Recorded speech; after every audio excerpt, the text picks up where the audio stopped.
Good evening, my darling batlings. I hope everyone's had a fantastic day. Hello there in chat, Iron and Miss Mandy Lynn. Glad to see you once again. Hello. Hey, Mandy. Hey, Iron. Tonight, sorry, had to, turn to grab something. Tonight, didn't feel up to Bayonetta. So instead, we are going to check out yet another of a long series of updates that we've gotten this week for the Castlevania Symphony of the Night Recomp. So, you know, see what kind of improvements have come through. One of them being mod support is a lot easier to set up now. Oh. Yes. It's built into the launcher now instead of having to go to a Discord server to get the mods. Okay, that's a lot easier, actually. And there's not many at the moment, but one of them that has been added is one to just change the Xbox buttons to PlayStation ones. Since I'll be playing with a PlayStation controller tonight, that'll be easier on my brain. Yeah, fair enough, yeah. Also, if you guys wonder if why I'm sounding drained, I'm still tired from last night. Even though I'm on caffeine right now, I'm just like, why do I have my life choices?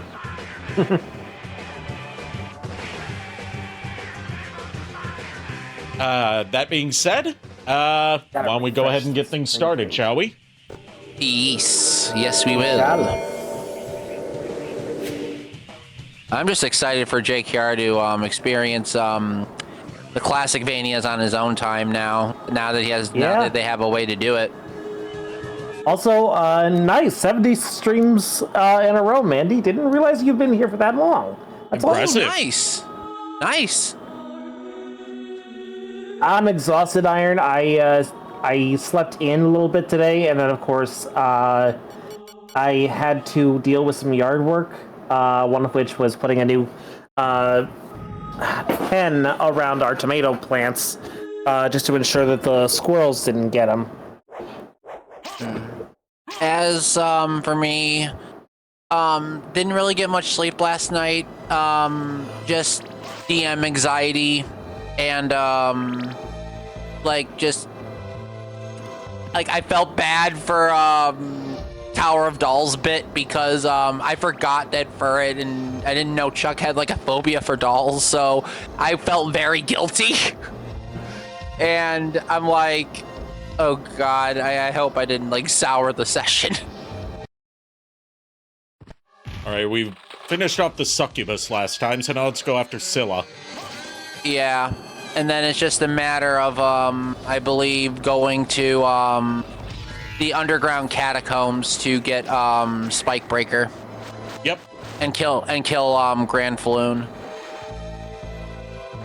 Hey, Ari, just out of curiosity, is your mouth like actually hanging open IRL? Yeah, right now? yeah, I have tardive dyskinesia. I figured as much because it's Mandy who was saying that your mouth of your avatar keeps opening. Yeah, that is my mouth actually involuntarily hanging open in real life because of a condition that I have that causes involuntary muscle movements in my face. Sorry, Ari, didn't mean to... No, I'm not self-conscious about it or anything. It's just I get asked that a lot. I felt bad bringing attention to it because I wasn't sure if that was something you really wanted to bring attention to it. Yeah, I'm fine with it.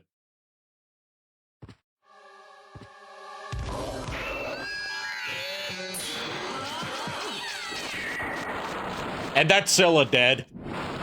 Yep. Well, that was fast. Shield rod and iron shield is broken. No need to apologize, Miss Mandy Lynn. It's fine with me. You're fine. See, I've got the crystal cloak now. So let's see, that gives me... Only real difference is it gives me a 1-point boost to Constitution. Keeps everything else the same versus the elven cloak I was wearing before. Fair enough, yeah. Speaking of off topic a little bit, tomorrow I have to see if Lulu can look up what time Yosh Radio posts their Sonic RP stories, because now that they're doing them again, I can actually keep up with their lore, which I am excited for, because I've been enjoying a lot of their stories.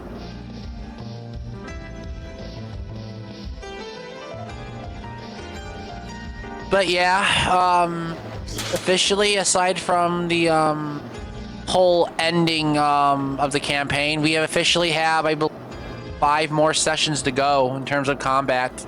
Yeah, it should be like 4 or 5 sessions just based on the layout of the castle. Yeah, because you got... Yeah, just 2 bosses and then the 3 final bosses. Hey, thanks for the resub. Yeah, apparently, it's funny how it's like, I don't know what it is that Twitch seems to tell me. It's like, oh, your streak, your subscription anniversary is today. And I was like, they told me that before I had actually resubscribed. Also, I want to point out something, JKR. I found it funny how everyone, Riku was like, yeah, so can we throw Galavar off the bridge? I'm like, wow, the animosity. Hey, Shadow Dragon. Hey, Shadow Dragon. By the way, JKR, how do you like Gally the Pally's new nickname? Thanks, I hate it. You're welcome. So, Galavar, if you want to use Hold Person on Baron and then proceed with your crit, you can do so. Be gentle, I bruise easily. Now I just feel awkward. God. You just had to make it awkward, didn't you? Yes, I did. Look, it would be wrong if I didn't. Look, to be fair, I am taking full blame on that one. That was an oversight on my part. Or no sight, rather. It's an oversight is when you don't see something because you were overlooking it. I mean, technically it could be you overlooking it. We don't know what direction you're looking at. I don't think you do either. See, the funny thing is, I know where I'm looking. The only problem is I'm going off of memory of what room I'm in and where the wind is blowing. So basically, you can tell which way you're going via turd in the wind. Okay, listen here, you. Iron, I saw your haul from McKay's today. I'm jealous that you managed to score a copy of Pokemon Platinum. Oh, nice. Platinum's actually very nice. Platinum's very expensive. Yeah, when I get a chance, I have to get Leaf Green on my original Switch because Ferd made an interesting point to me that he does. Basically, I bought Fire Red on my Switch 2. I should get Leaf Green on the Switch 1. So that way any particular game exclusive Pokemon that I happen to catch on one, I can trade between the two. Yep. Oh, yeah. Which I never thought about that. That's what we would do back in the day. Instead of trading with our friends, we'd just get 2 Game Boys. Yeah. So basically we play with ourselves. There you go. Yes. You killed a frog, how dare you? To be fair, it tried to attack me first. And it was a toad, not a frog. To be fair, small enemies and trap hazards in Castlevania are what kill you the most, so that frog is dangerous. And now I'm fighting fish heads. Fish heads. Roly-poly fish heads. Fish heads. Fish heads. Eat them up, yum. Ugh. I'm good, thanks. You guys not know the fish head song? Oh, I've heard it. I worked at a fish market, Ari. Of course I've heard it.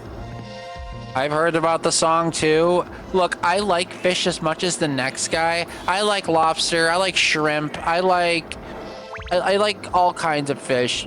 Fish heads, no.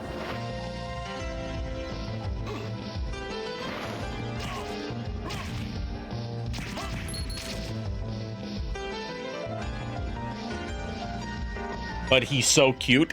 He also, you know, causes knockback, and if this were a Classicvania, he'd probably knock me into a pit and kill me. I mean, someone can actually do that if there's a spike pit down below. I mean, just look at the reverse castle. Yeah. Or just the spike room in general. Yeah, nobody likes spike room. Until you get the spike breaker armor. Oh yeah, then it's just definitely fun. It's just fun to kill all the spikes.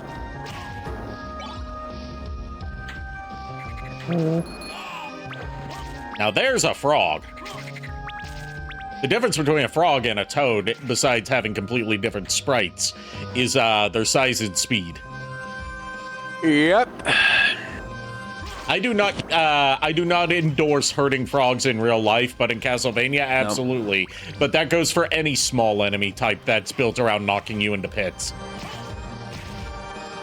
Yep. I mean, in D&D, you also got to deal with a particular frog-like creature, and these things are like chaotic evil. I think I know what creature you're talking about. The slods. Yeah. Very nasty, nasty creatures. Yep.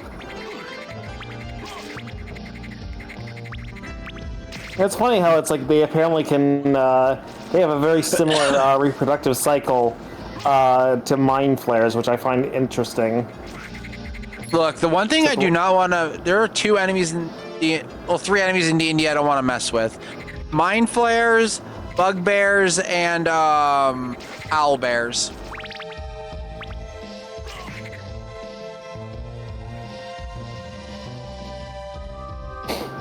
Alright, so down here we can get... If I can get close enough to it, I'm inching my way towards it. There, we got pentagram. Even though I'm pretty sure it didn't have 5 sides. Oh God, what about bugbears, Jakar? What do you have against bugbears? Ever since they became a playable race, in D&D, depending if you allow homebrew or not, bugbears are extremely broken, especially if you play them as barbarians. I mean, fair. They're basically, more primitive hobgoblins. So I get what you're saying there. They also have reach, meaning they can reach up, I think, to like 10 feet or 15 feet on a grapple. Roll of athletics, and usually barbarians have like a 17 in athletics plus plus 4 or 5 in their strength modifier. So literally, you have like a plus 22 or 23 to grapple somebody.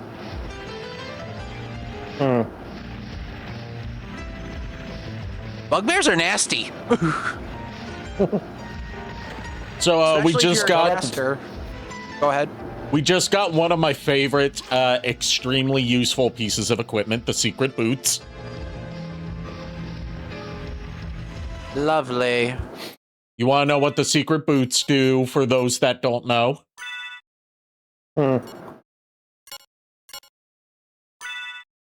It makes you exactly 1 pixel taller. Yep. That's all it does. That's all. It does not provide any stat benefits. It's a very niche item.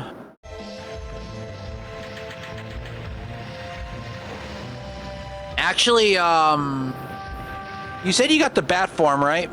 Yeah, I've got all the forms. Technically, you can get the gravity boots now. Yep. I'm just clearing out map spaces in the waterfall cavern. Yeah, fair enough. There's, that one spot there's that one spot on the map where it's like all about just fighting against the waterfall to collide with that one part that marks it. There we go. Look, I love Symphony of the Night. My problem is filling out the map is very finicky. Yeah, and that's what determines what level of good ending you get. Yeah, because I think it's like 185% or higher. Yeah. And I'm going for that best ending. with best girl Maria Renard. Ouch. Yep, with my auntie. Yes. Here's a little tidbit. Start every phone call with, "My phone is about to die." Then you can hang up whenever the hell you want.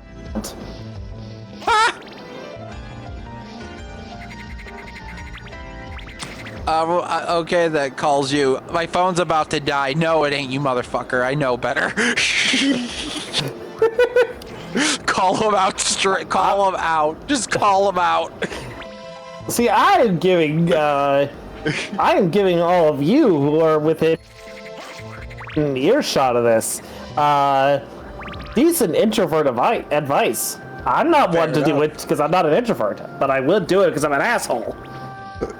Trust me, every time someone tries to do a scam likely call, and they do so, I just say, "Hello, police department, may I help you?" And they hang up right away. I did one time. I said, "Hi, welcome to Bailey's mortician and funeral home. How may I help you?" Hangs up phone. Look, you're gonna mess. If you're gonna mess with me, I'm gonna mess with you. I don't care. That had the... is. Go ahead, Jake. What? No, Ari first, because honestly, I want to hear this. That had the same energy as from Corone's English only Mario stream, where she came across secret money. Money. Thank you. Thank you. You are welcome. You are welcome.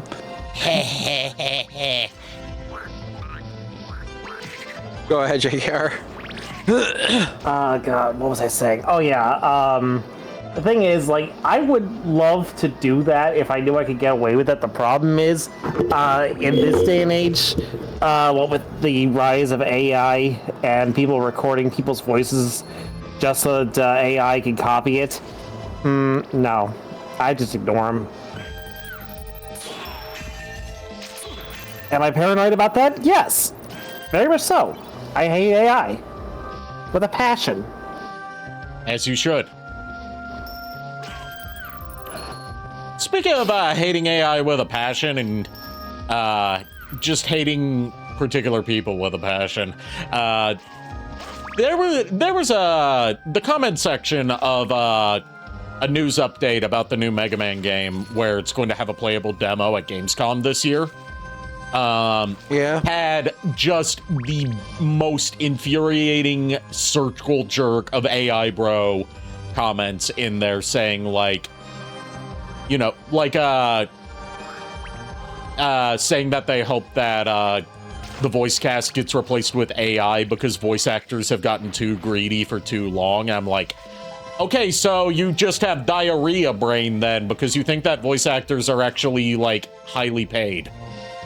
Yeah, well, they're not. Like, I know for a fact that, like, people like Gary Chalk and David Kay, those guys aren't exactly highly paid. They get paid decently, but they do a lot of jobs in order to afford the places they live in California. Yeah, because you don't get residuals for voice acting like you do for live action performances. You get paid for the amount of time you're in the studio. Yeah, which is stupid, but, you know, honestly, there should be like a separate guild for voice actors. Like, you got the Screen Actors Guild. What about the Voice Actors Guild? How about that? There's a division of Screen Actors Guild that encompasses voice acting as American film, television, and radio. Oh, okay. Yeah, SAG-AFTRA specifically includes voice actors. Okay. Like, you've got Screen Actors Guild that mainly covers, like, Hollywood productions of, like, big-budget movies, and then you've got SAG-AFTRA, which is, like, Academy of Film, Television, and Radio actors, which includes voice actors for video games and stuff, or TV shows, or just anything that requires voice acting is bundled into that. I see. That's why whenever there's SAG-AFTRA strikes, you tend to see recasts in like video games or TV shows that are Hi, Cerberus. getting ready to come out. Behold a pupper. Let's see. He's being Ari, I was looking at particularly that- aggressive tonight.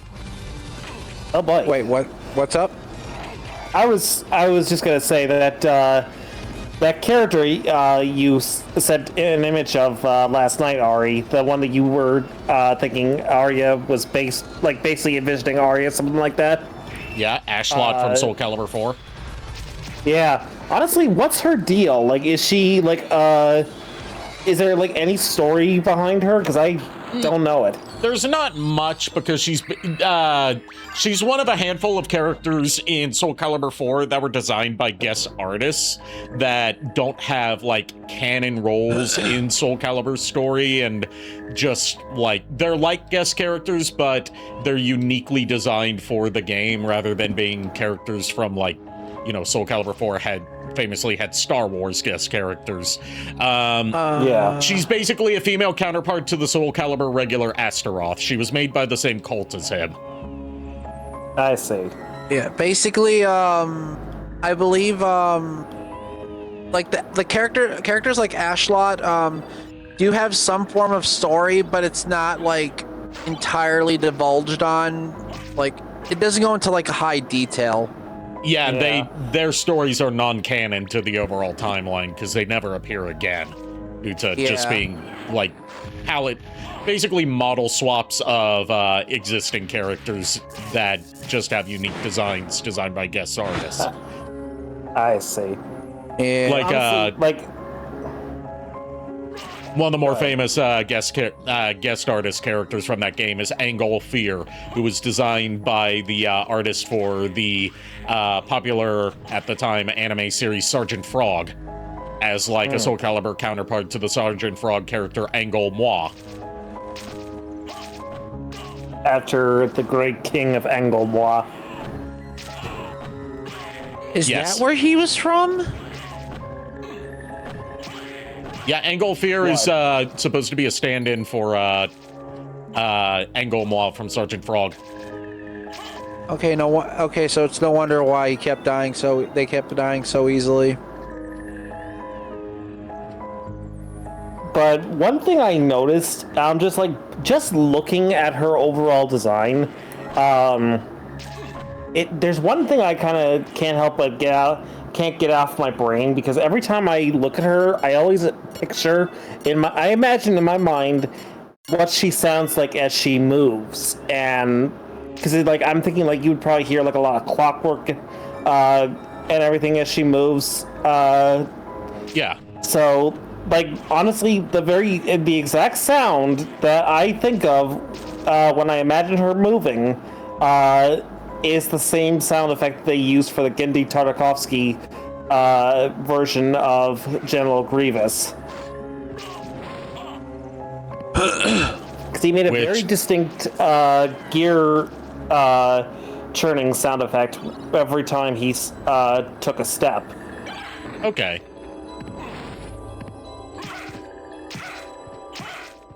But yeah, if you want to see her whole deal, just look up a story mode playthrough of her in Soul Calibur 4. Yeah, Ashlot is actually very difficult to handle. Okay, for some reason, her AI is way more aggressive than Astaroth. Yeah, and Astaroth is pretty aggressive. Yeah. And I like wish... the fact... Go ahead, sorry. No, you first. I was going to say, I like how Ashlot, when she grabs you, her hands don't touch the character, but you can see very thin doll strings attached to their nerves and then throw them. And that's because she shares all of Astaroth's moveset animations, but she has a different model for him that doesn't calculate the difference between his massive height and bulky build versus how short and thin she is. Yeah, but I like it that way because It looks like she's using doll strings to throw you. Yeah. Anyway, go ahead, Jake. Here. God, what was I saying? I forgot. Oh, Ashlot. Yeah. I just hate the fact that I cannot try. I've been trying to replicate her overall design in Hero Forge, but it's too damn difficult with the free version. I probably would have to go in and get like the paid subscription service to even get anywhere close to her overall design. The hat is like one of the major things I can't get because they don't seem to have bonnet. Yeah, they don't seem to have bonnets. Oh, which is weird because you think they would.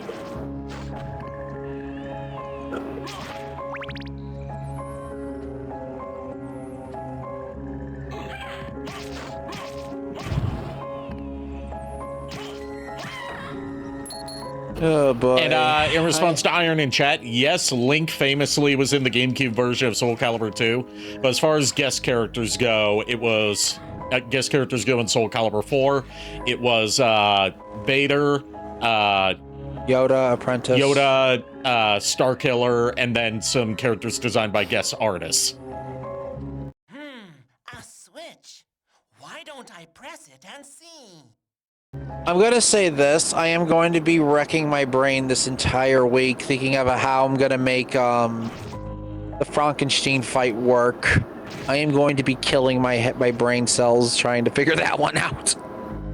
Who needs brain cells? Yeah, because all mine have been spent.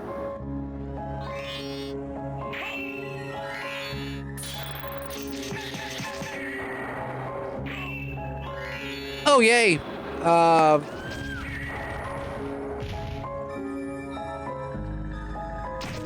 Yay, what? No, Flower Woman, I forgot. That variant is called Venus Weed. Yeah, we don't get the actual one until Reverse Castle. Yeah.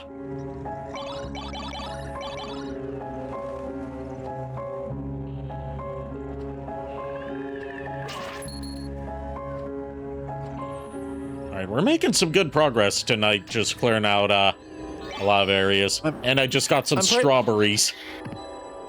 I'm pretty sure with the pace we are going, we will definitely probably be able to end at Reverse Castle tonight. Oh, definitely. Like, if you know where to go in this game goes by pretty quick. Yeah. I'm just trying to clear off as many spots of the regular castle map as possible so I don't have to backtrack later. Yeah, because, like, the best way to get the best ending in this game is 100% the actual normal map, and then just clear out what you can of reverse. Reverse. Slide to the left. Slide to the right. Please don't. Crisscross. Oh, God.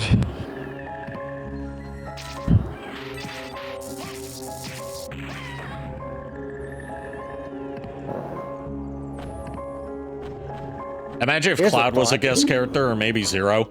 I mean, we're not getting that, but we are getting Tifa in Street Fighter. And we got Noctis in Tekken 7.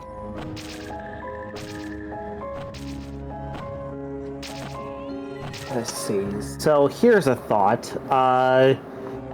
Would Ashlot fit in with the Eggman Empire? I mean, it wouldn't be the first time that Eggman's fucked around with time travel, given that she's from, like, Renaissance era. I mean she did. Go ahead. Like, she definitely looks like she's from the Renaissance era. Like, her overall, like, yeah, the outfit, the outfit itself does resemble something from the Renaissance era. Yeah, I can't remember exactly what year Soul Calibur 4 takes place in, but it's, like, generally around that period. Yeah. Probably around, judging with how everything is, probably, like, between, like, the 14 and 1500s, probably. Also, I think she could work with the Eggman Empire because Eggman could like find something similar that is broken apart somewhere and then modify it with advanced robotics. Yeah. I mean, he's like I know he messed with the fucking Time Eater in Sonic Generations. Yeah.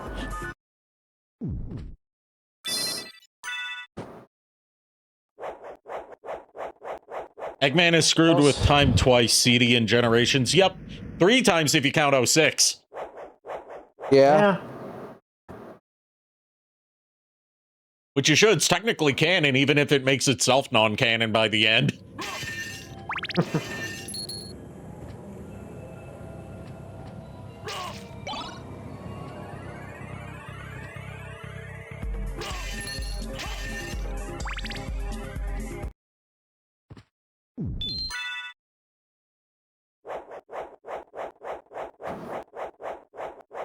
Oh god, we're gonna get to see how Legion handles the remaster.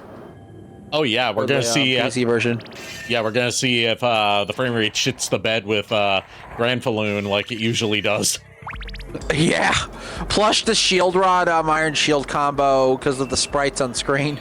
Yep.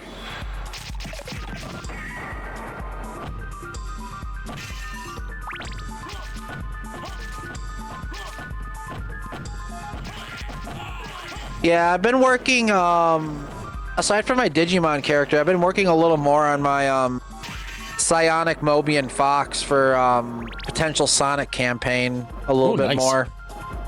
And, with the whole thing of her fur changing color every time she uses psionic energy, I feel like, in a sense, she, like, God, like what I was gonna say, like I've been having like a lot of thoughts about how to like build her even further.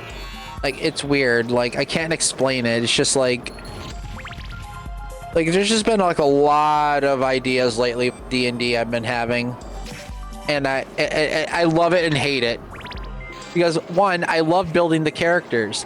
I hate it because I can never really use the characters.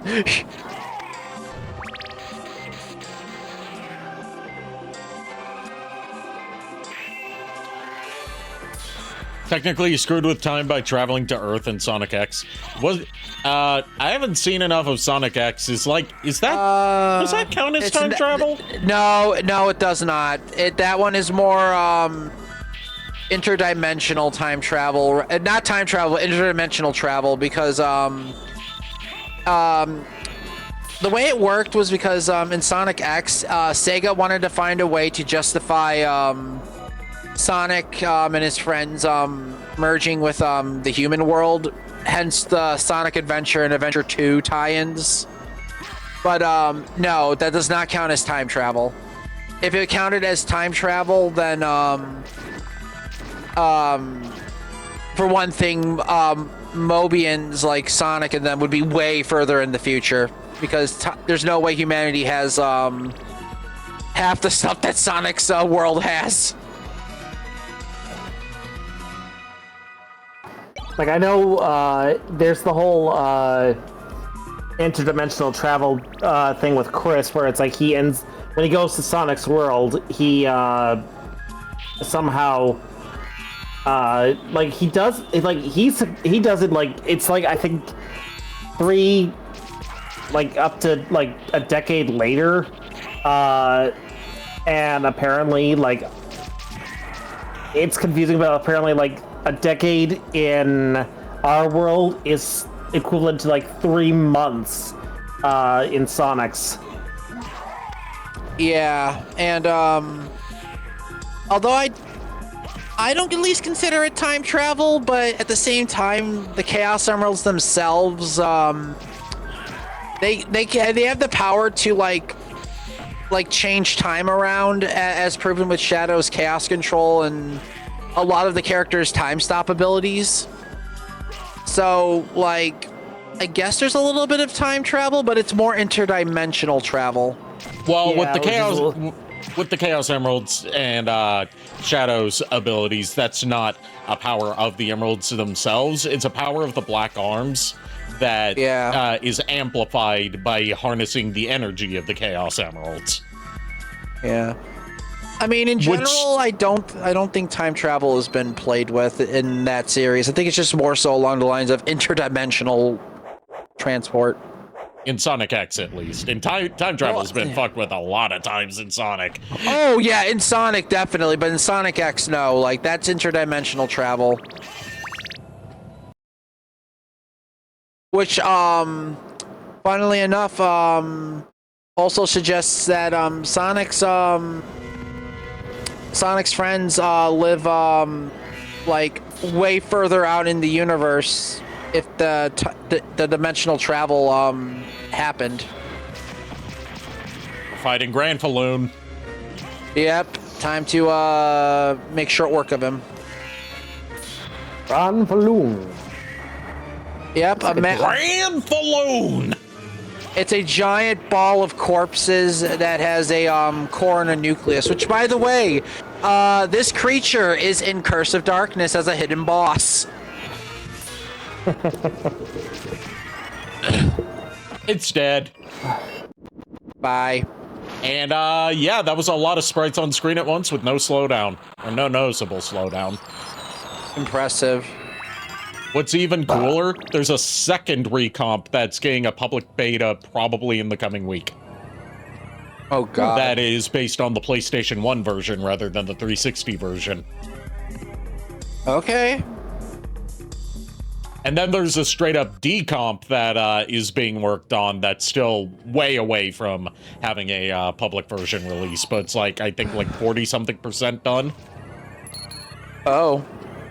If you want to know what the difference is, because I got this terminology mixed up with my previous streams of this, recompilation is basically where like they have a program that like reads the ROM file of the game and like translates it into code that the PC natively reads in real time.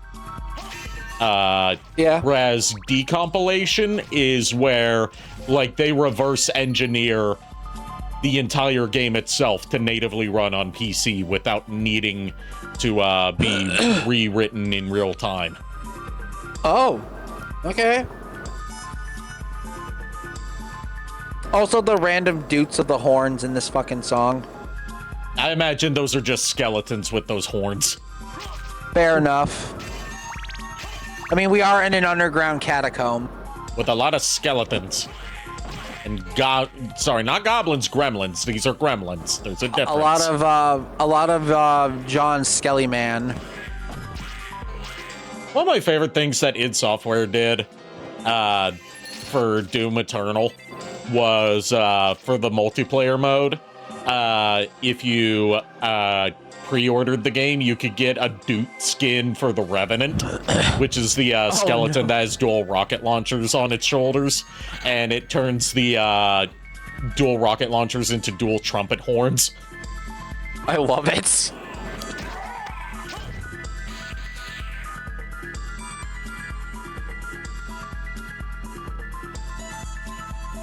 Also, last night with the 2 armored fleamen, I'm like, I knew what JKR was going to do. I knew what was going to happen. I was just mentally prepared. I'm going to roll stealth, sneaks up on him. I'm going to throw him. I'm like, and there. Another part of me thought you were going to take a great axe while you're right behind him and then swing it like a golf club. I don't see what's so great about that axe. Oh, God. Honestly, I should have done that. Why didn't I think of that? Oh, God. I'm sorry. I'm loving the fact that Galavar has a body count. Well, he is the barbarian.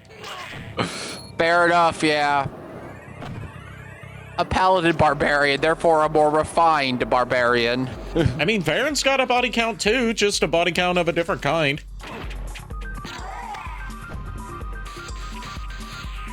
That could be interpreted in so many different ways. I meant it in the lewd way. I know! I just didn't want to assume! But Never somehow it assume, makes Nico. sense. Yeah. Nico, you gotta understand. You never assume anything. It just makes you an ass out of you and me. But mostly you. Screw you. I'm a married man. Thank you very much. No, Taken. not I'm happily going taken. I'm not happily going taken. to Help, yeah, help. fine. Yeah, My God.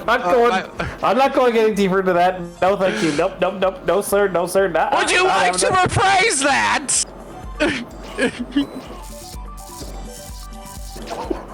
Panic Gardevoir noises. Yeah, are you sure you want to go with the phrase, I'm not going any deeper than that? Yeah. I realized that as I said it. I was like, God damn it. But I was like, you know what? Screw it. Too late now. Panic Gardevoir noises. Gardevoir doesn't understand. Is stuck on roof. Can't compute.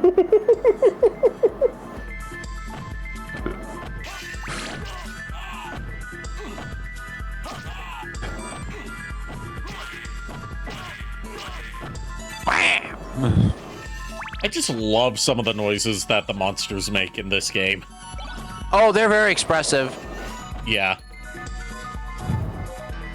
Especially considering that a lot of these are just reused sprites from previous games. Oh yeah, definitely. And the lantern-wielding old men in the reverse castle version of this place drop a fire shield, which if you use it with the shield rod, summons 2 flame drakes that surprisingly enough, if you pair that with gravity boots, you can insta-kill Beelzebub. Oh. Yeah. Because the dragon's hitboxes don't have a limit of how many times they can fucking hit at one time. So spawning the flames in the middle of Beelzebub, like, it's pretty much an insta-kill at this point. It's just like, ugh. Oh god. Don't worry, I killed the bone arc before it could fire its laser. Yeah, that thing actually does fucking hurt. Yep.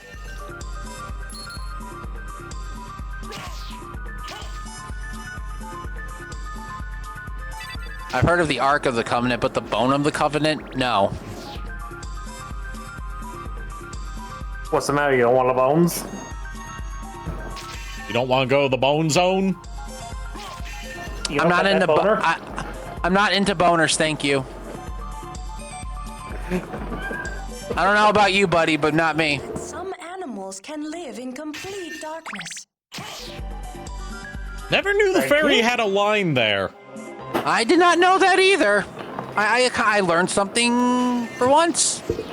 Now we For know. once, you learned something from me that's not cursed. Now we know. And knowing is half the battle. The other half is violence. Oh god. Ow, my knee.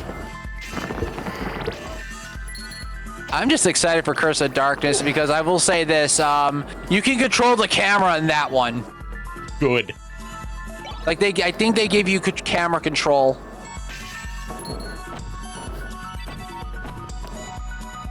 To quote one of my favorite go-to quotes from Clay World, "Hallelujah, hallelujah, hallelujah." Yeah, good job. God fucking damn it.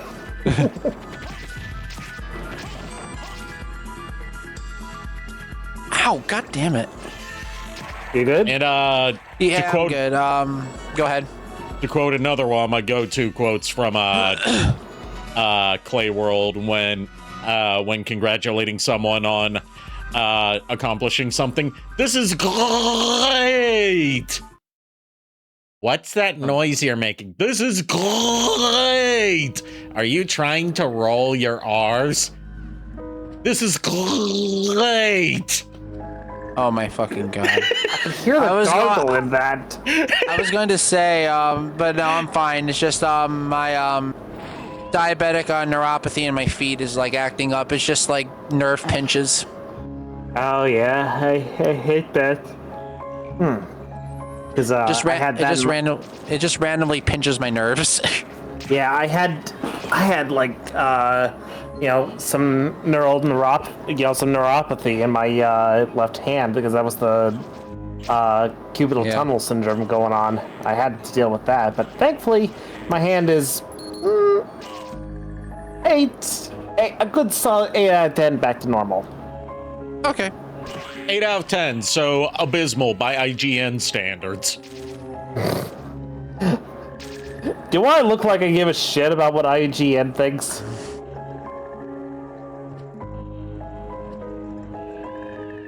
I mean, I'm a Sonic fan. I've learned to not care what IGN thinks because they give it like a mid to low score regardless, even if it's peak. I'm gonna say this right now. When does anybody take IGN's word seriously? Only people who actually believe what IGN has to say. Unfortunately, publishers do, because like there's been a thing for a while. It's more so with Metacritic, but IGN scores do affect Metacritic scores because, you know, aggregate review scores based on accredited reviewers. A lot of AAA game companies will like withhold bonuses from development teams if they don't reach a certain Metacritic threshold for their review scores. Okay.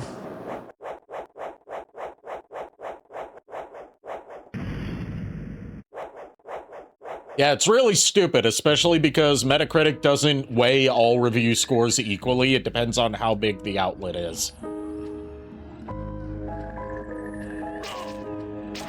Honestly, I don't really follow much game reviews. It's just, I play it, and if I like it, then yay. If not, then oh well. That's just my personal preference. Yeah. Never forget that IGN famously gave the cult classic PS2 beat 'em up and last hurrah of Clover Studios God Hand a 2 out of 10, which is lower than the score they gave Sonic 06.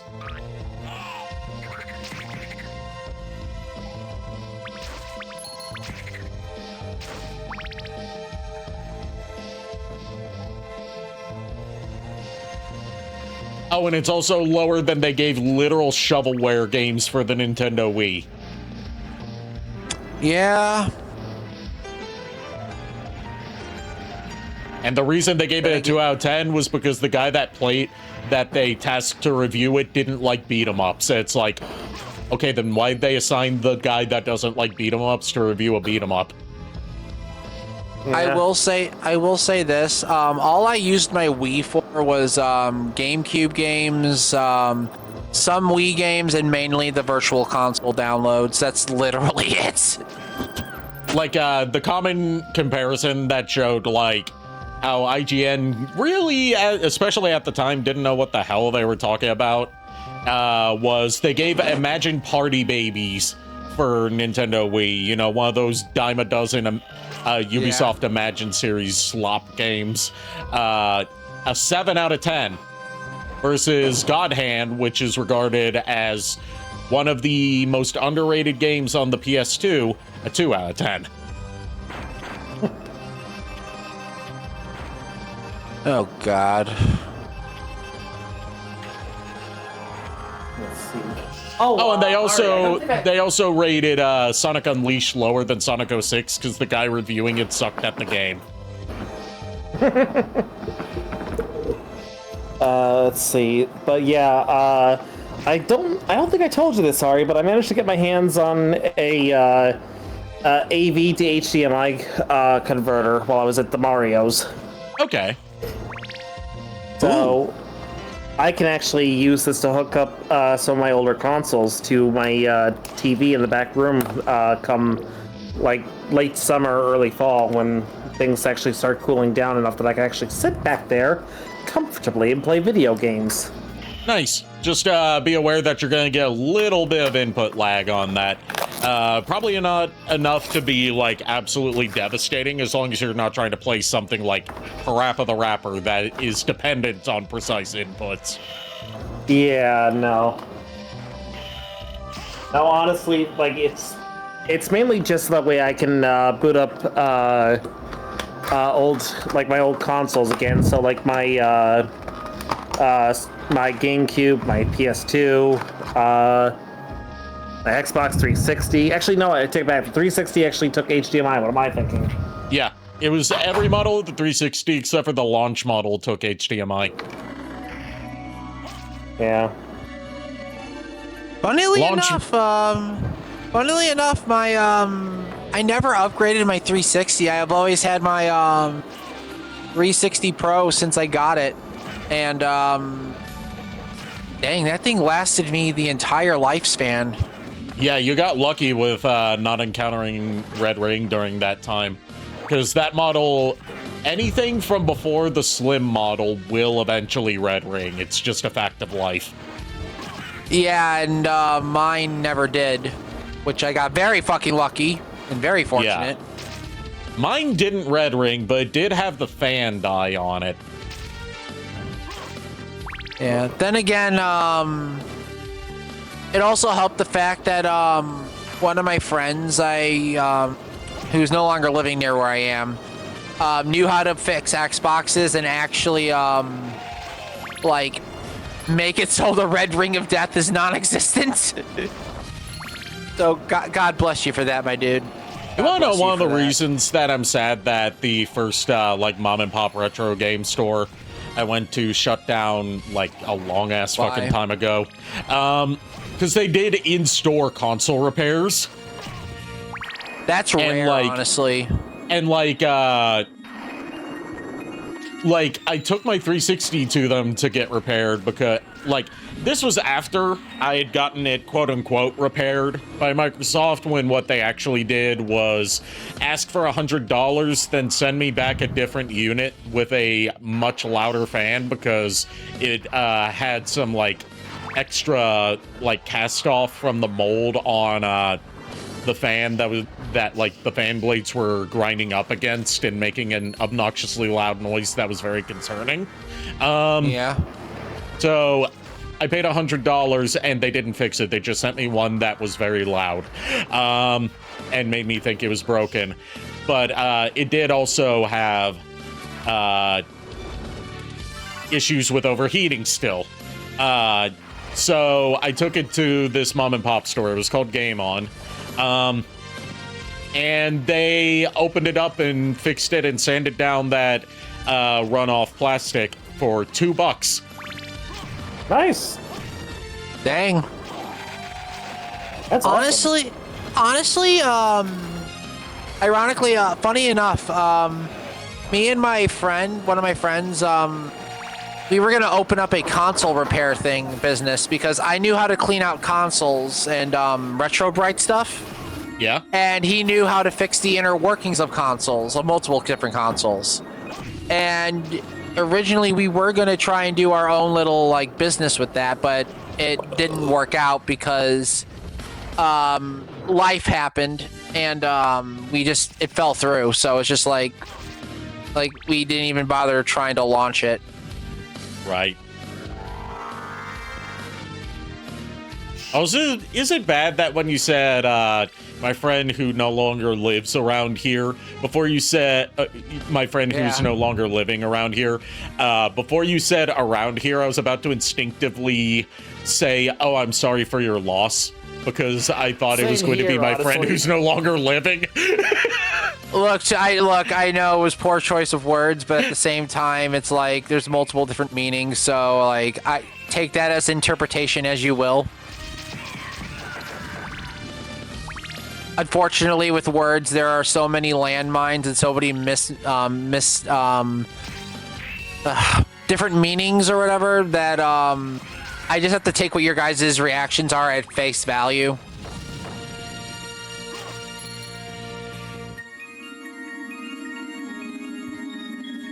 Oh my god. But no, But yeah, like me and Lulu, like definitely when we get our own place, we are definitely working on making a game library almost akin to the nerd room that like AVGN has. Like we nice. want to archive. And That makes a lot of sense, honestly. I would definitely help you make that. well, also the other reason is because like since our group likes to play a lot of like preserve retro consoles and games as well as like play some like games that are obscure, it would make sense because then it's just like we have like an archive as well as a way to like if we want to like actually play the games that are like hard to find or whatever, we could actually do it. Like that's a goal, but it's like it's gonna be a long time goal. By the way, speaking of the nerd room, you know how I told you that with Scott the Waz's second channel, how he and his friends are doing the worst year ever, where every week they play an infamously bad video game, and at the end of their last one, they hinted that the next one was going to be something related to the Angry Video Game Nerd? Yeah. It was Action 52, and James Rolfe was there with them in person. Oh no, I gotta see that. It was mostly just like Scott's friends were taking turns playing Action 52 while he and James were just chatting about movies that they like Nicolas Cage movies, Nosferatu, Universal horror movies, just stuff like that. Fair enough, yeah. But yeah, like the main goal I want to do for a nerd room, and this is going to be incredibly a big pain in the ass. You know those massively large CRT tube TVs, like the big black ones? Yes. I used to have one, but unfortunately my dad thought it was it couldn't be fixed because we didn't have a remote for it, and the power button on the TV was gone.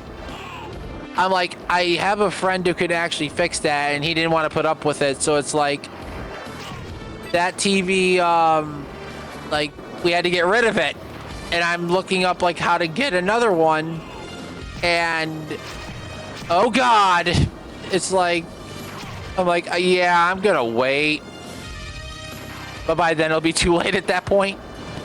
Yeah.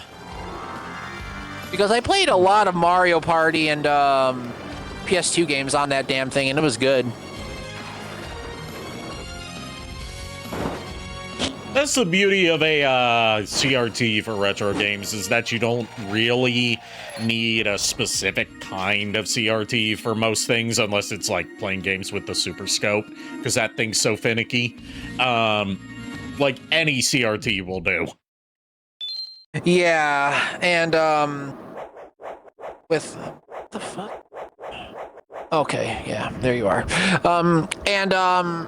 With CRT TVs, like I just like how they are in general. Like, yeah, an HD TV and like the new modern TVs are nice and all, but like there's something about a CRT TV that just feels like right to play a game on. I don't know why, it just is. I mean, it's because like it's not just the lower input latency that you natively get with CRTs. It's also that these retro games were made to be displayed on CRTs, and had everything from like pixel art designs to color choices made with consumer grade CRT TVs specifically in mind, not like how you see them on modern TVs, where you get like the raw RGB values and everything looks super crisp. Yeah, because I had a 40 or like 45-inch CRT at one point, and we played a lot of Mario Party on it, and it looked so good on there. Like N64 is one of those few consoles where I say, unless you go out of your way to spend hundreds to hard mod your N64 to get HDMI video output, like from the from the console itself, not one of those like AV to HDMI adapters, it only looks good on a CRT. Yeah, and it's like, look, as much as I want to get a modded HDMI for like certain consoles like Genesis, N64, GameCube, and so on, if I can do original component cables and CRT, I would take that. Like, that's just me though. Like, I would take that in a heartbeat. Yeah, like sure you get more vibrant color and sharper output, especially on modern displays, with like component or RGB or HDMI mods. But at the same time, these games from that generation up to like PS2, GameCube, Xbox generation were made with the idea that most people would be displaying them with regular old composite cables. Yeah, and especially with Nintendo consoles, I think it was Switch that did the HDMI thing. I'm not sure.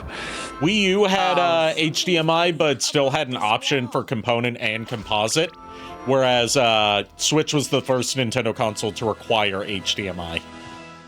Okay, yeah, all right then. But yeah, no, with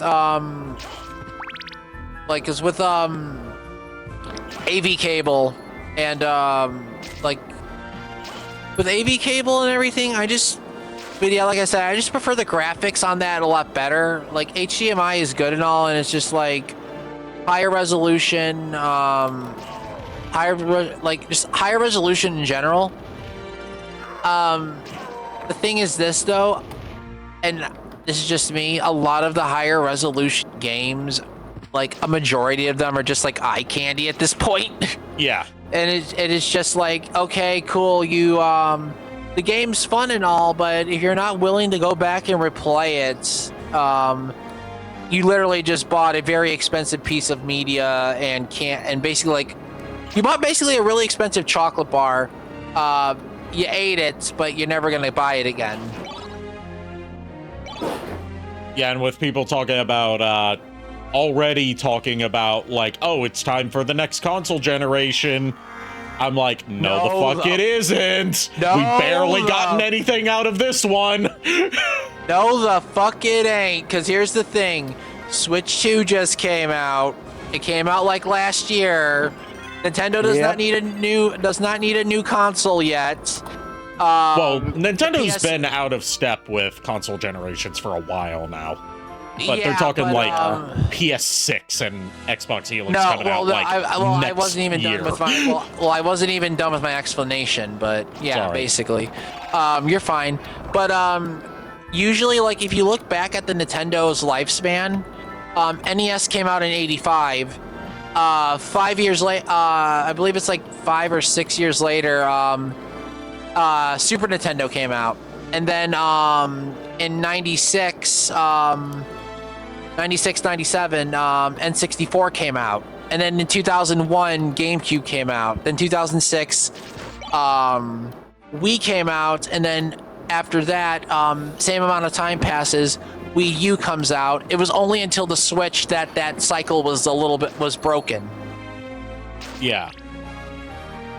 And I'm not counting the handheld consoles, but basically what I'm saying is, like, Nintendo has like a set year limit they usually keep with what new consoles come out, because it's just like, all right, we had people play the Super Nintendo from 91 to like 96. It's time to make games for N64.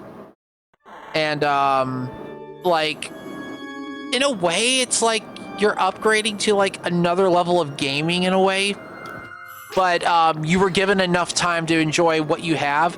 Sony and Microsoft are just like going like, okay, next biggest thing,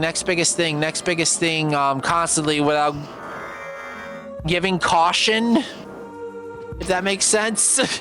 Yeah, and they're so focused solely on like the big AAA blockbuster game market that like a lot of their games take more or less the entire console generation to come out.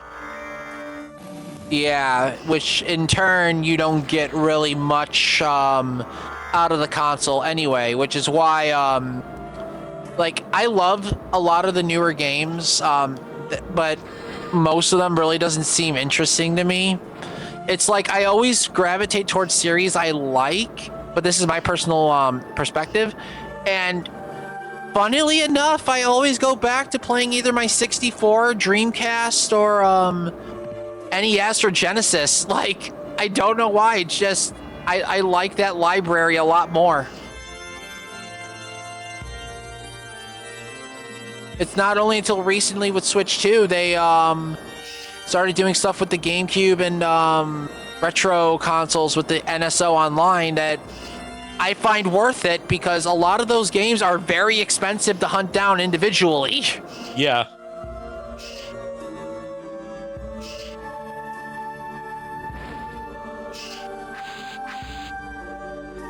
So, apparently the new Starscream, the Studio Series 86 Starscream mold, Okay. or figure actually, came out today at Target. It's officially available on Target's website. Well, kinda. They what? And like only a select few. You cut out and then got all garbled. It's a connection issue, not what you thought it was earlier. Oh. Ugh. I was saying that it's they say it's like it's technically in stock, but it's not really on Target's website. They have it where they're saying it's like, oh yeah, it's available at select stores, and like the closest one to me was like, I want to say like a good 45-minute train ride away. And I'm like, I'm not going out of my way to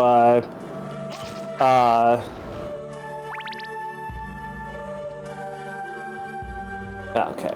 Sorry, I'm getting messages back and forth. No, you're fine. But yeah, it's like, because today is like the day it was supposed to be shipped out to everybody. So I'm like, I'm gonna give it another day or two, and then I'm gonna check their site again, because by then it'll actually be more readily in stock on the website, I think, and I can actually get my hands on one. I only want one. I just need Starscream, because I have Thundercracker already bought and paid for, waiting for me at Big Bad Toy Store, and then I just need to snag Skywarp, and then the original Secret Trifecta will be complete. I still think it's incredibly stupid that Starscream is the store exclusive that's going to be produced in limited quantities. When it's just wrong to me. Yeah. It would be like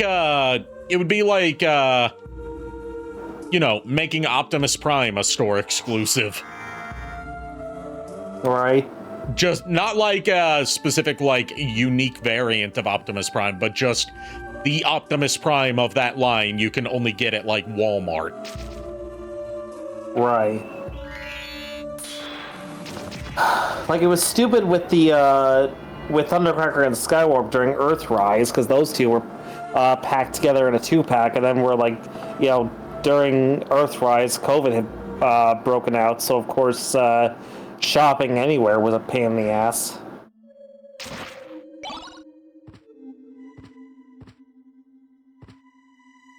Like, I had to drive to a specific store.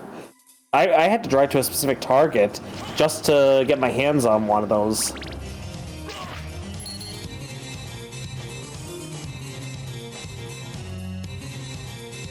Oh, I like this music. Yep, Underground Coliseum's got some good music.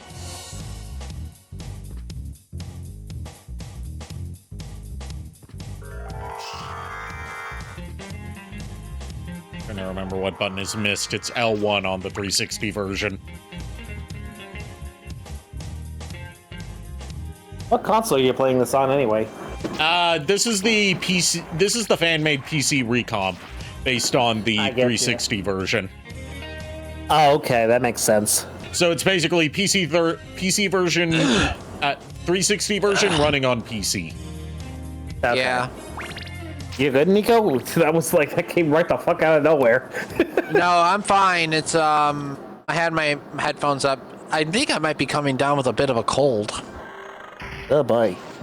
I could tell because usually around like August, October, and midway into December, I end up getting hit with the bug. Oh boy. So definitely note to self, as soon as October hits, stock up on NyQuil and some stuff for fighting illness because I honestly, do you think you and Lulu will be able to make it to my place on the 22nd? on the 22nd? What day's the 22nd? That's a Saturday in August.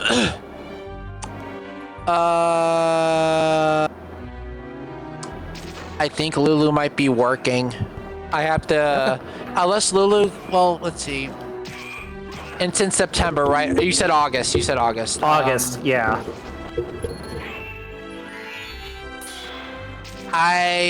We might be able to. I'll have to discuss it with her.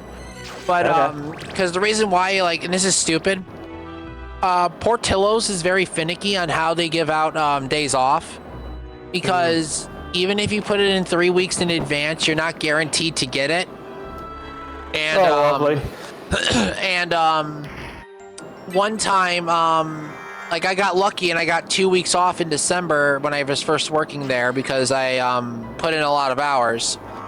And my boss, who was working there at the time, decides to call me and says, "Hey, I know you're going on a plane to visit your family to go on vacation, but do you think you can cut your vacation and come back and help at work?" I'm like, you are lucky that our plans kind of went in the gutter. Otherwise, I would have told you you've been SOL.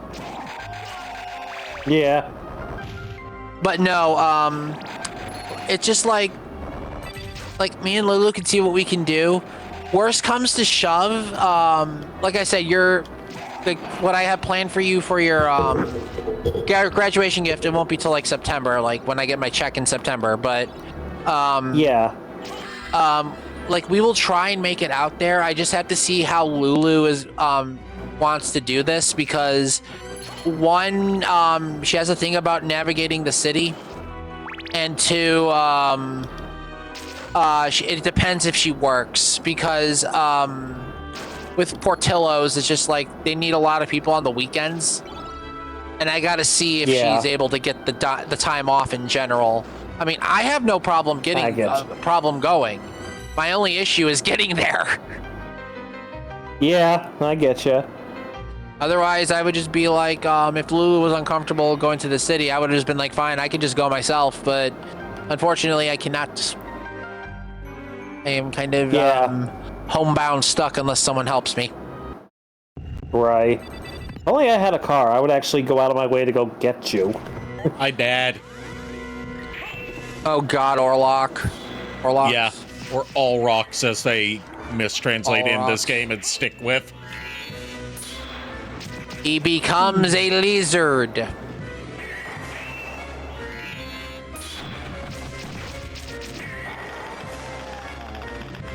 Oh God. Yep, he becomes lizard.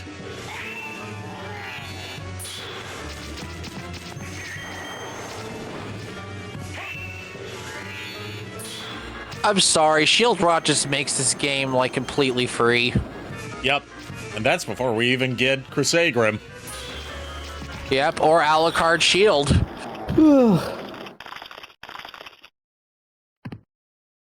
Oh, by the way, did you know there's something funny that happens if you use the Alucard Shield with the Shield Rod? No, I didn't. I want to show you that. It's hilarious.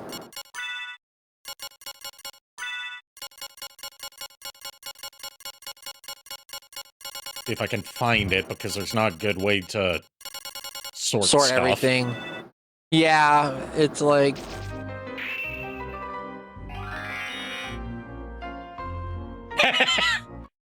He's like, what the fuck? What happened? What? I missed it. What happened? Nothing happened. That's the thing. The shield, all the shields in the game spun around the Alucard shield, and Alucard had a question mark above his head.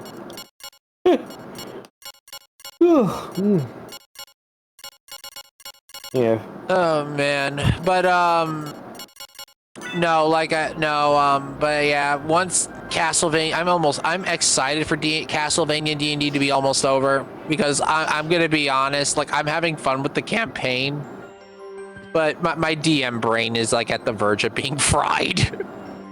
Also, you should be happy that I decided to behave myself to some degree towards the beginning of last night's session. Why? Because you kept on saying we're about 6 or 7 streams away from the end. 6 or 7 sessions. Oh. 6, 7.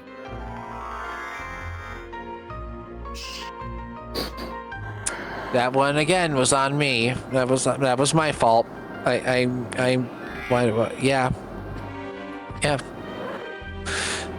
I don't know why. Also, Lulu now has a new word for me. Fireball. And I'm like, No. I'm like, no.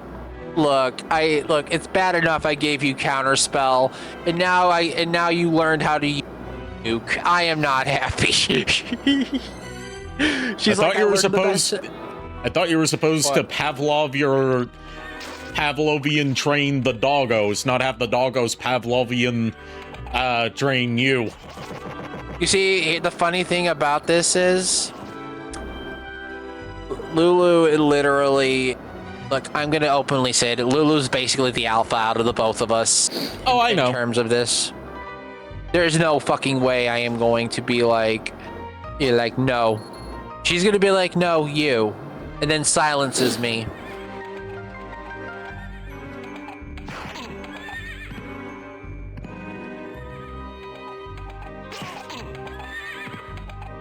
God, I hear them horses. Half a horse. Half a horse.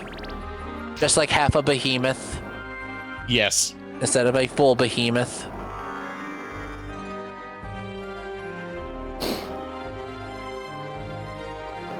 Oh boy, I think I'm actually gonna hop off just 'cause I'm feeling the effects of the work that I did outside. Okay. Probably gonna wrap things up soon anyway, because I'm just not getting any energy from my caffeine. I'm just tired. I guess we're all like still tired from last night. That's the thing. Which is funny because it was one of the shortest sessions we've had. Yeah, but at the same time, D&D takes a lot of mental energy. Yeah. Yeah. Yeah, plus the fact is I did some very strenuous work outside. Like, I was trying to make sure that this cage we put around our tomatoes was secure. So I was, Yeah, like, you don't want the putting, tomatoes to escape.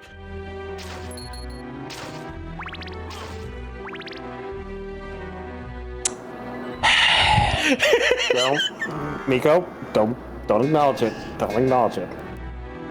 I'm not an it, first of all. I was never referring to you as an it. I was referring to the joke you made.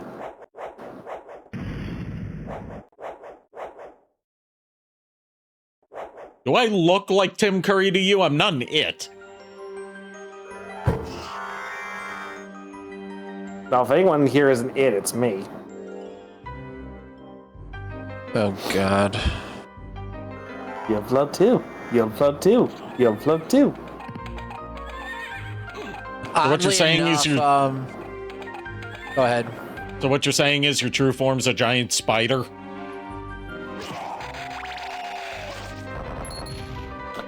Motherfucker, I'm not some eldritch being from beyond the stars. I'm a fucking poltergeist, thank you very much. So you're a giant spider who takes the form of a clown who's got some beef against a turtle? It was weird. It was. It very much was.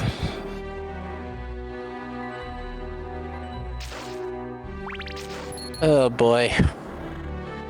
Anyway, have a good night, guys. All You right, too. I'll see you tomorrow. I'll talk to you tomorrow. See you tomorrow.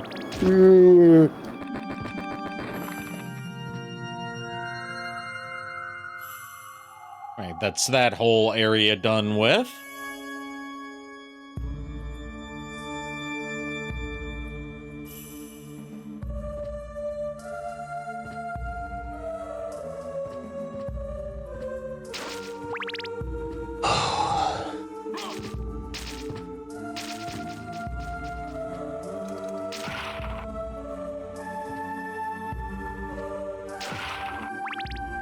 Oh yeah, you want to hear something that I found on the soundboard for the Discord server for this recomp? Oh God. Okay. Because they have their own soundboards.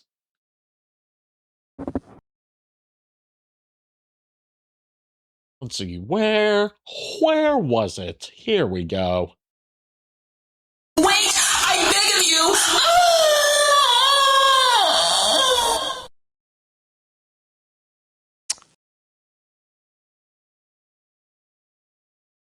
I feel like this would be abused by at least a few of the D&D characters. Oh no, this one would. Come here, little boy, and show me what you've got. Help. My address is 123 help. As you wish, my lady. Okay. Your words are as empty as your soul. Oh God. It's literally just Symphony of the Night quotes. Yep. Farewell for now. Oh God. What is a man? And lastly,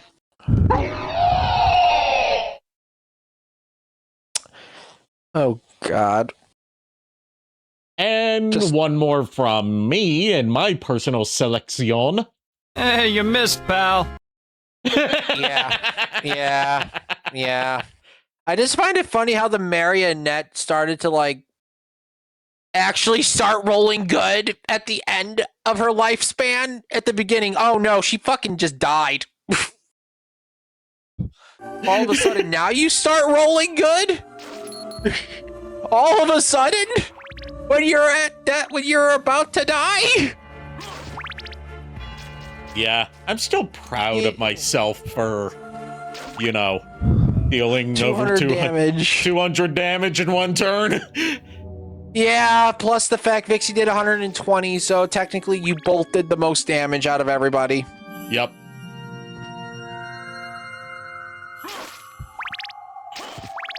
$550 HP didn't fucking matter. That's what happens when you have an ice elemental boss against a party that has someone that knows Fireball in it. Yeah, but I didn't expect people to use Fireball because Lulu always likes using Command Spell. Also, the fact that the boss's gimmick was supposed to shut everybody down and auto crit. Nope. Boy, was I fucking wrong. Brilliant idea on trying to limit our ability to move by making it so every time that we have to move, we had to roll a Constitution save or Dexterity save. Well, yeah, because you guys are literally walking on a floor of ice, and all of a sudden pulled the whole. I cast Levitate because fuck you, DM. I can. And I'm just like, never mind then. Just move. Like, look. As a DM, like, to everyone in chat, like I said before, yes, I was salty, but it was a mix of salt and pride because I'm proud of my players, and I'm not like the toxic kind of salty. I'm just salty in general for the fact that, yeah, I made this boss that is supposed to be threatening all of a sudden. Yeah, no, party members. Hey, nice boss you got there. I'm a shit on it. Ooh, nice boss you got there. Can I have it? Oh, God damn it. I'm going to fly for you. Also, Riku's animosity last night towards JKR. Can I throw Galavar off the bridge? Just like, you will believe an orc can fly. The fact that the shitpost nickname I came up with for Galavar ended up sticking among the party. Yeah. Lulu last night too, when I was like, if you let the boss live and let him attack, I will let him choose what attack you want. And Lulu's like, no, dear, no. I'm like, I could tempt my players, but no, I wasn't going to do that. I'm not that kind of DM. I'm not that mean. I'm not that cruel. Look, I want my bosses to succeed, but if they die, they die. So be it. At this point, Some of them may die, but that is a risk you are willing to take. pretty much, it's either the player's character sheets become janitor supplies, or my boss sheets become janitor supplies. There is no in between.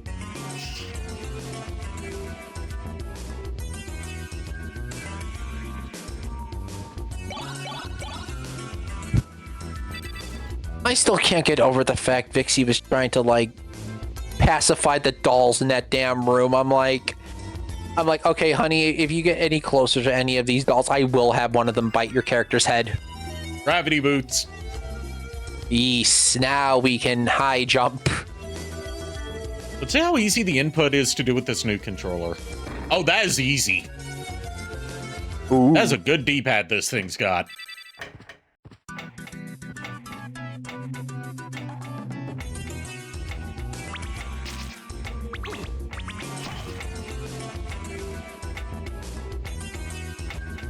Now it's time to go bully the Master Librarian.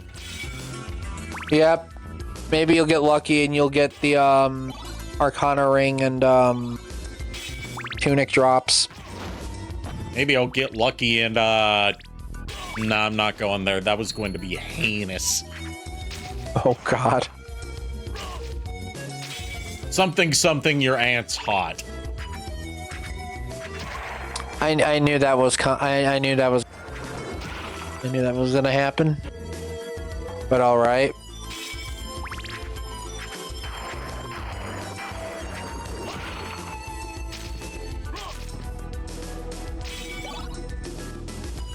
I just need to figure out what that is in Hex, and then memorize it. Oh god. Just so I can taunt you that way in Sonic Racing Crossworlds. Okay. Going tight. Just like how the egg pawn in that video taunted Cream. Your mom's hot. Yeah, pretty much. Look, the egg pawn is not wrong. Just don't Egg say pawn's it in not front of wrong. the- He's out of line, but he's not wrong. Pretty much, yeah. Oh god. Oh my god.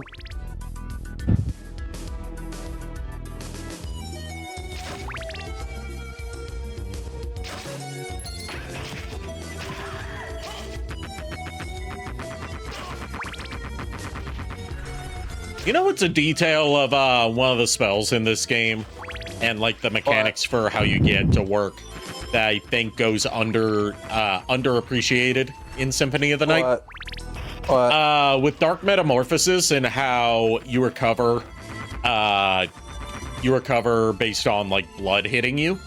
It's not just hit an enemy that bleeds. You have to specifically use slashing weapons against them. Stuff like your fists or just hitting them with the shield rod doesn't count because realistically you're not going to get blood to splatter out that easily just by whacking them with a stick. Yeah, I like that a bit. I like that that detail as well. Also the fact that not a lot of enemies spurt blood. So Yeah. it's like it's a very optional spell. And the ones that do are ones that make sense that they would because they're fleshy. Pretty much, yeah. I mean, there's equipment items in this game that literally build around that specific niche.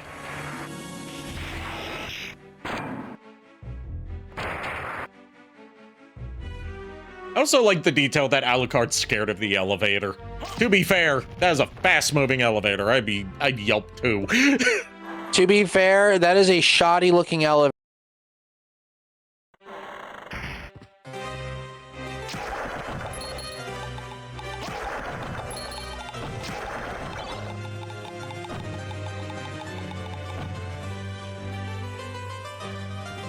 All right, time to bully the Master Librarian.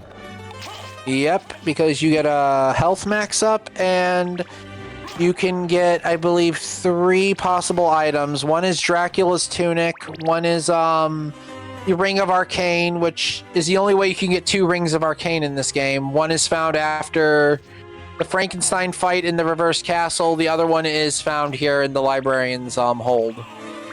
And then, I forgot what the 3rd item is. I do not remember.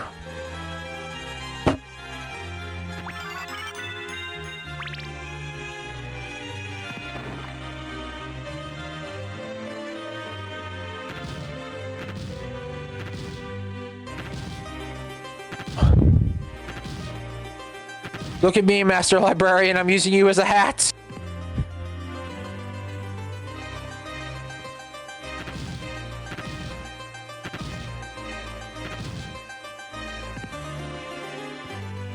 Yeah, he's not one to drop anything. Let me check something real quick. I'm actually curious about this now. Give me a second. It could just be that the RNG's just not wanting to cooperate with me tonight. Like, I got the upgrade from him. It's just the other optional items he's not wanting to drop. Have a good night, Shadow Dragon.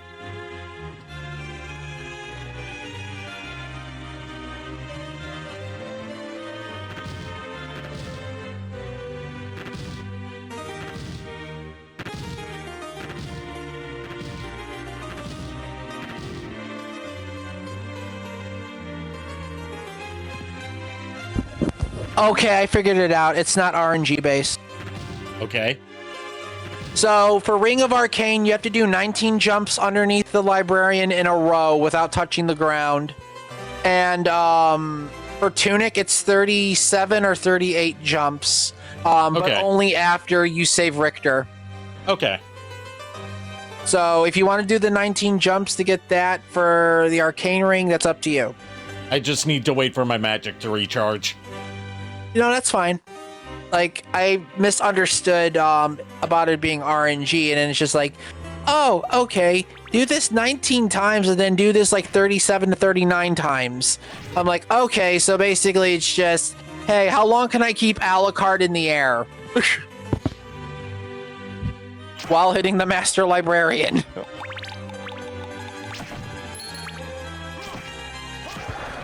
But yeah, because Rings of Arcane literally, like, double your chances of getting drops. Getting 2 of them quadruples your chances, so it cuts the grinding for Crisagrims by half.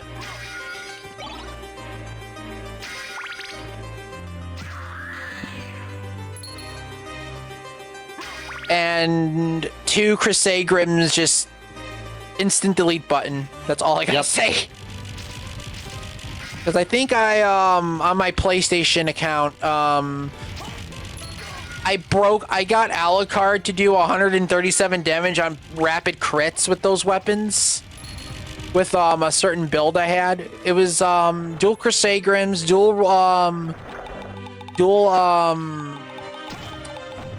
Ring of Varda, and, God's Garb.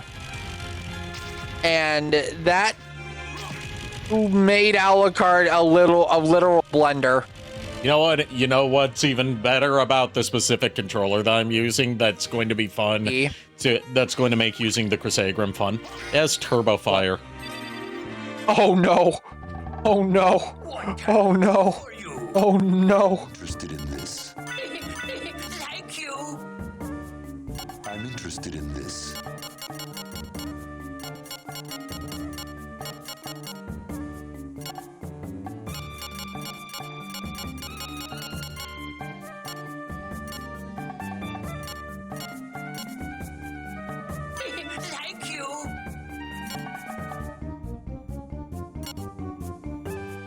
Let's see. Let's see. Just looking at like what all's on offer that's worth getting right now. I could get the diamond plate. True, but there's a problem with that. You're gonna get a better piece of armor the moment you head to Reverse Castle. Plus, Maria's not a boss in this game, so Holy Mail would be your best bet against Richter. I do have Holy Mail already, and I just ended up buying some high potions. Fair enough. But yeah, like, realistically, if you know where the drops are, For now. getting any armor from this guy is not really needed. I mean, it's yeah, good armor and defense. weapons from this guy are just like games for like early game stuff before you've, you know, got a wider arsenal of really powerful broken weapons.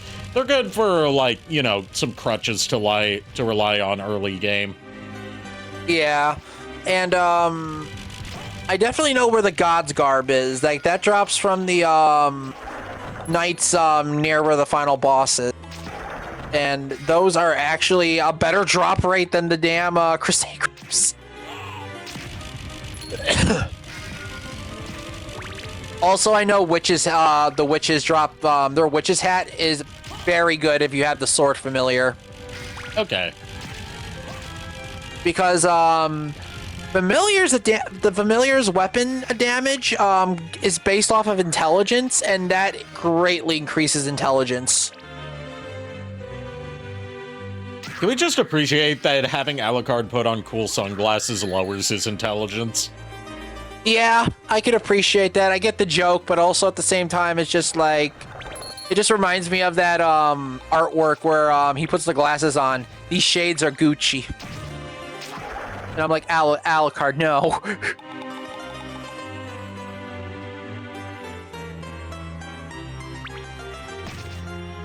There was a variant of that, but with Principal Skinner from The Simpsons, and it said it was a t-shirt design, and it said these hams are steamed. Oh my god. Honestly, that's a pretty badass shirt.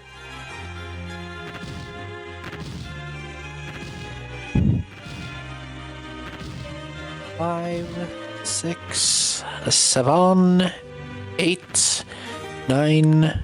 Ah, 10. hit the ground. Yep, you have to do it 19 times, and that gets you the Ring of Arcane. 2.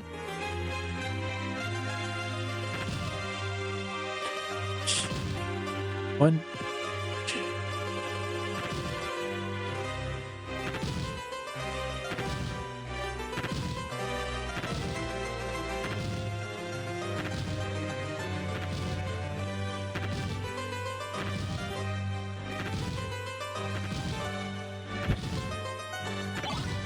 Got the Ring of Arcana.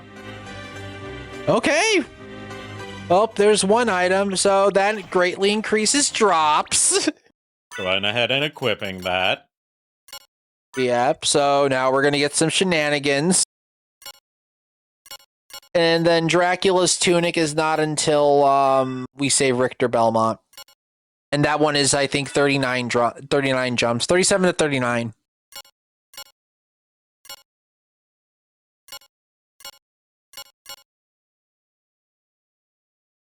And since we got this Ring of Arcana, after we kill Frankenstein, we get the second Ring of Arcana. Yep. Which that means Crusader farming just got a whole lot easier.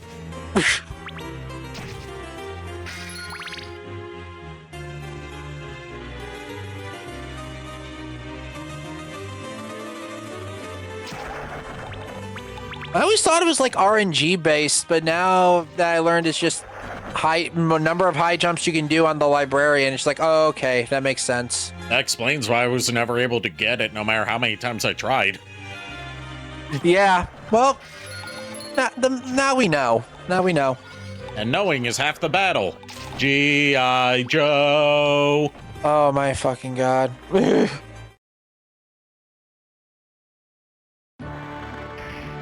I will say this, one achievement I like on the PlayStation version they have is you have to constantly keep coming back here to see the seagull's lifespan. Yep. And I got that one, and I liked it, and it was just like that is adorable. Also, what was the point of all this? I'm pretty sure this, you know what? I'm gonna check on the seagulls now, because every time I've gone down there before, I've seen something that I think is a glitch that I might want to submit a bug report for. It's not a major glitch, it's just like a weird graphical oddity that I've never seen with the seagulls before. Fair enough. So I don't know if this is just like an RNG thing, or if it's just a bug in the recomp. What is the thing in question? 3 seagulls in the nest. Fully grown. No, that... Okay, honestly, I think that's a thing. There's 3 fully grown seagulls in the nest. They've been there since the start of the game. And they're like layering on top of each other and taking turns taking off. Okay, yeah, no, that's a glitch. I was going to say, hey, seagull lays the... Comes 3 seagulls in the nest, but... Not no, it skipped the life cycle. They've been fully grown the whole time. Yeah, that is definitely a bug. Yeah, I'll report that.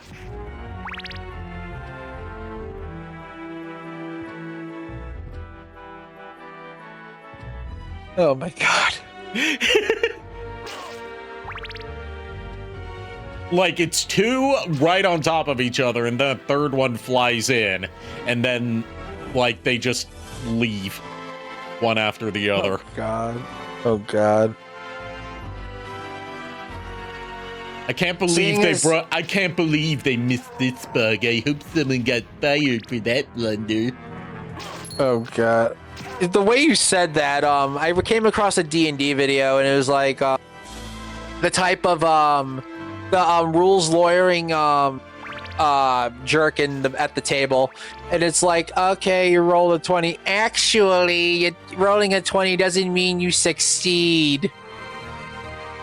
I'm like, that is the person you kill off first. Yeah. And then when he closes the door on him, and he says, actually, he's like, oh, fucking come on.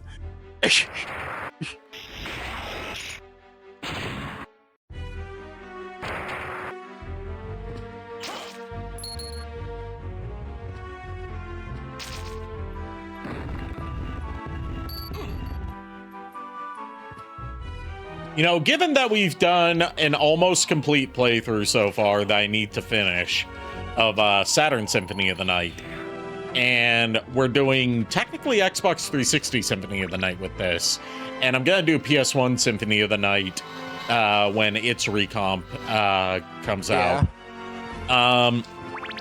There's still 2 versions of Symphony of the Night that we need to check out on stream just for completeness sake.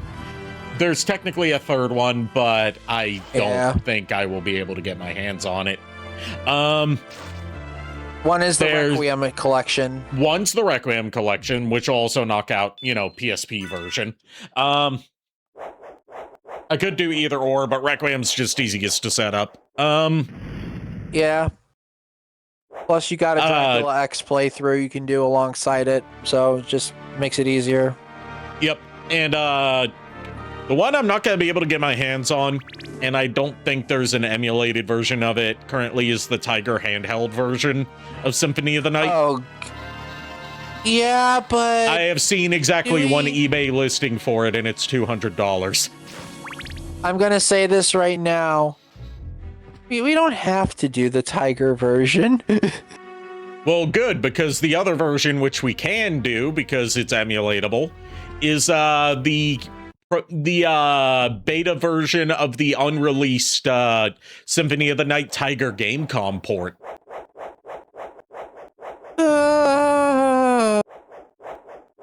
Great.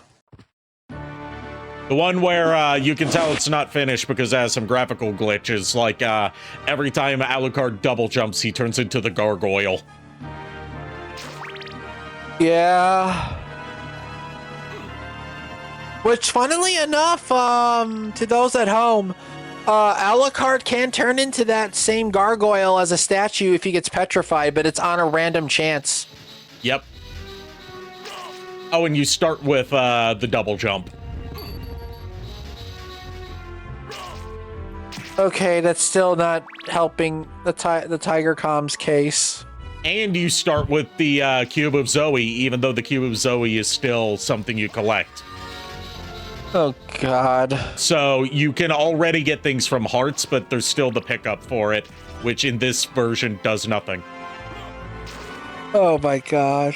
It's basically just completion. Well, it's unfinished because it was canceled late in development.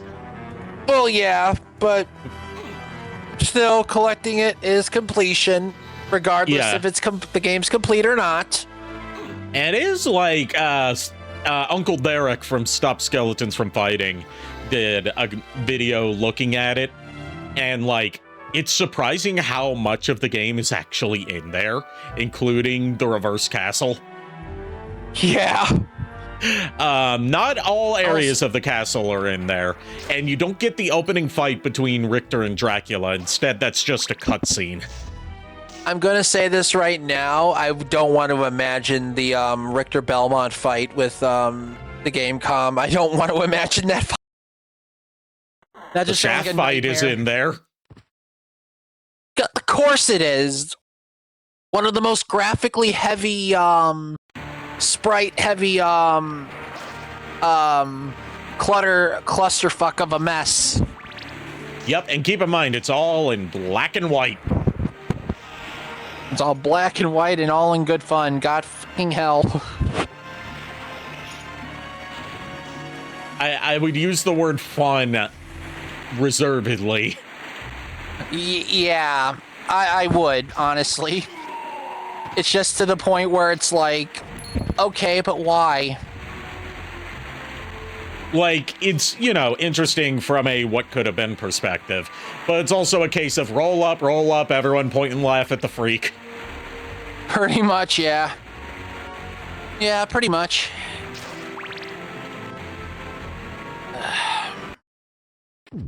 Plus, you know, you get to hear, you know how wonderful music sounds on the Tiger Gamecom, right? Yeah. How it's known for having absolutely wonderful music. You get to hear Castlevania Symphony of the Night music rendered on the Tiger Gamecom. We do not need that. You know, Tiger Gamecom music, which is known for totally not just being an incoherent series of beeps and boops that barely resembles the tune it's trying to be. Oh, God. Look, I'm going to be completely honest with you. Between that and Castlevania 2's Tiger Electronic game, oh, God. I mean, we could also, like, if I could track it down or, like, get running in MAME, we could do some, we could do a two-player match of Mortal Kombat Tiger handheld game. Okay, look, there's no fucking way a person like me is going to be able to fucking do that. The Mortal Kombat Tiger handheld game, where every playable character is just a variant of, is just a head swap on the same body, including Sonya. Also, there are no actual auto cues. It's just beep, beep, beep, beep, beep. Yep. There's also the Tiger Barcodes version, where you could scan You could just insta-kill. You can scan barcodes to give yourself buffs or debuffs if you want. Yeah, you could also insta-kill Goro and Shang Tsung with it. You can also insta-kill yourself with it. Yeah. You know, if for some reason you want to do that. If for some reason you're just like, yeah, I'm bored of this game now. I'm going to go play something else.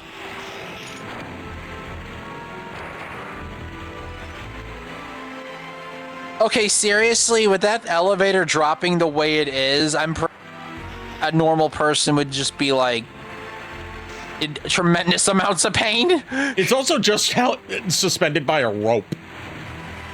Yeah, that rope would break. I am sorry, but with how heavy that metal cage is for an elevator, that rope would snap. Yeah, even if it didn't snap right away, it would definitely fray and wear over time. Yeah. All right, gonna save again because I just wanted to show off the elevator.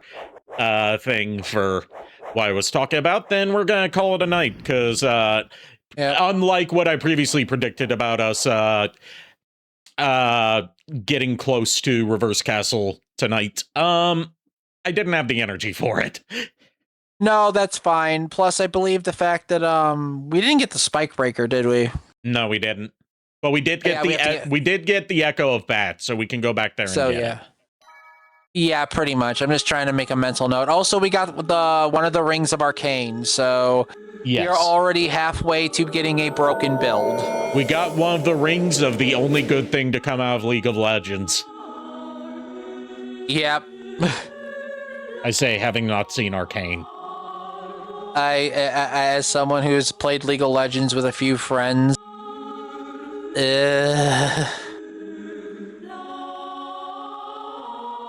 I'm good, fam. So let's see who we're gonna raid tonight.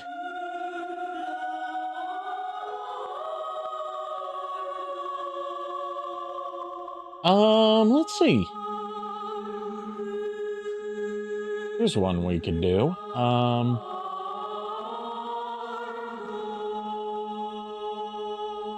We are going to raid Cloud Sato, who is playing Pokemon Black. Ooh. Neat. Just finished the first gym, it seems. Oh, so they just started. Okay. Or at least the stream title says they finished the first gym. Thank you everyone for tuning in. Thank you to my co-hosts for joining me for this shorter than usual stream tonight. Keep an eye out for the schedule. See you guys tomorrow night with I believe I currently have on the schedule tomorrow night is Curse of Darkness. Or it might not be. I'll have to double check. I'll make it Curse of Darkness if it isn't. Oh, okay. Go give Cloud Sato my warmest ratings. Raid message is I'm EP. I'm EP. Okay. No, wait, no. Raid message is I'm interested in this. Yes. And yeah, until then, unpleasant dreams. Have a good night, everybody. Good night, everybody.